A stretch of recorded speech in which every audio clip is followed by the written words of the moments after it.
Assalamu alaikum, and welcome back to the channel. There is one sentence in the entire Quran that the Prophet Ibrahim, peace be upon him, said while he was being thrown into a blazing fire.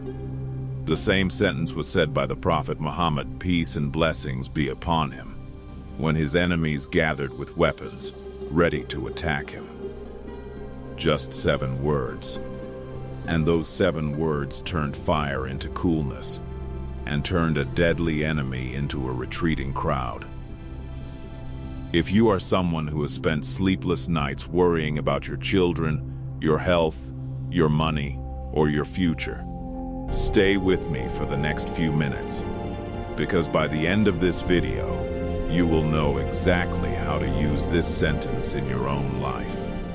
Today, the phrase is Hasbunallahu wa ni'mal wakeel. In simple English, this means Allah is sufficient for us, and He is the best one to take care of our affairs. Think about that for a moment.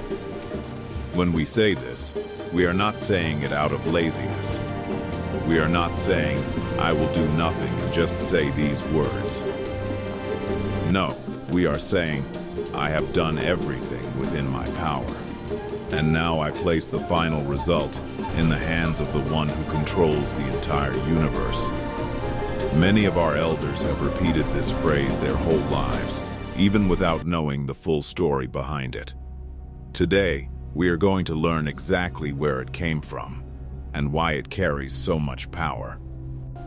Let us go back in time, thousands of years ago, to the land we know today as Iraq. A young man named Ibrahim stood before his own people and told them that the idols they worshipped could not hear, could not see, and could not help anyone. He smashed their idols to prove this truth. His people became furious. They built an enormous fire, so large that it had to be lit using a catapult, because no person could get close enough to light it by hand. They tied Ibrahim's hands and feet, and they threw him directly into the flames.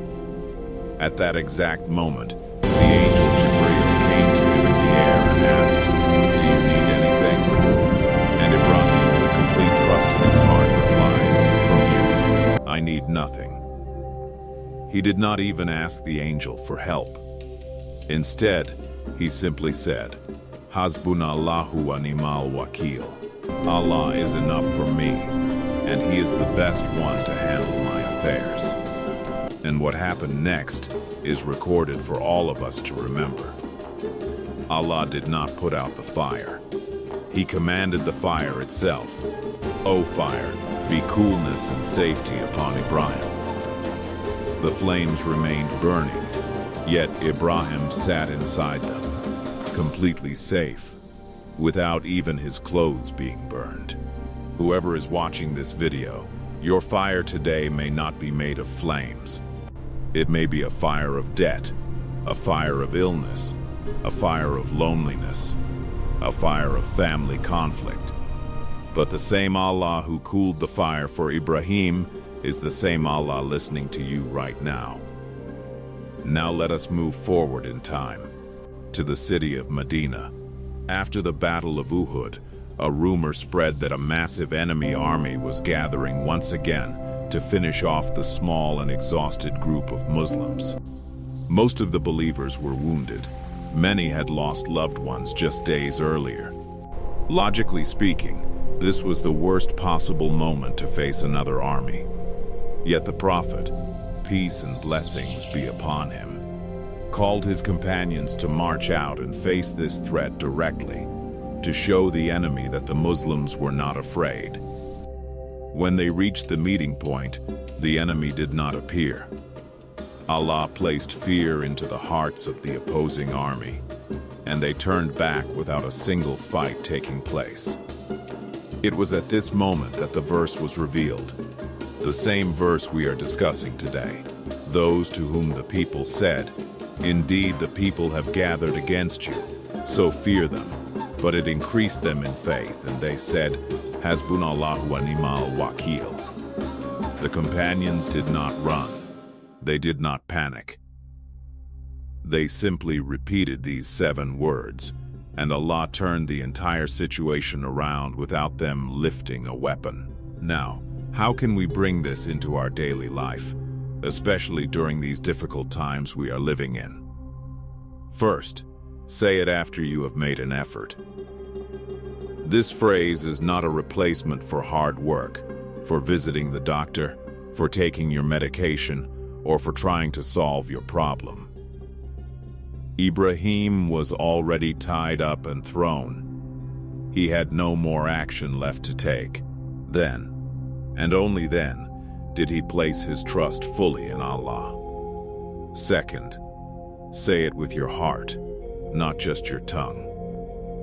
It is very easy to repeat words quickly while your mind is still full of worry. Instead, when you say it, pause for 1 second and truly feel the meaning. Allah, you are enough for me. Third, repeat it during your most anxious moments. Before a medical test, before a difficult phone call with your children, before sleeping, when your mind starts running through every problem you have.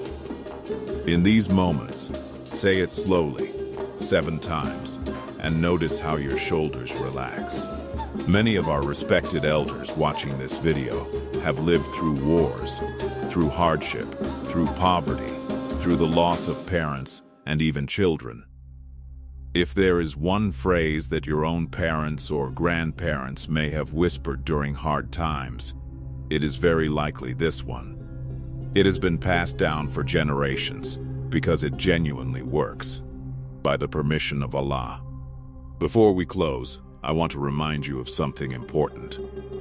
Trusting Allah does not mean nothing bad will ever happen to us.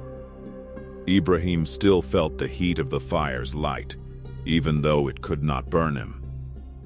The companions still had to march out and face uncertainty.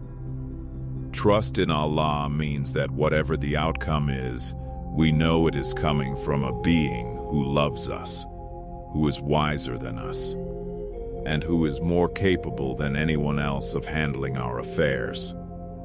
That is the real comfort behind these 7 words. So today, whatever fire you are walking through, financial pressure, health concerns, family worries, or simply the loneliness that can come with age, say these words slowly with me. Hasbunallahu wa ni'mal Wakeel. Allah is sufficient for us, and He is the best one to take care of our affairs. If this video brought even a small amount of peace to your heart, please press the like button and share it with a family member or friend who may need to hear this today. Subscribe to the channel so you never miss our next reminder. Until next time, may Allah keep you safe, healthy, and at peace. Assalamu alaikum.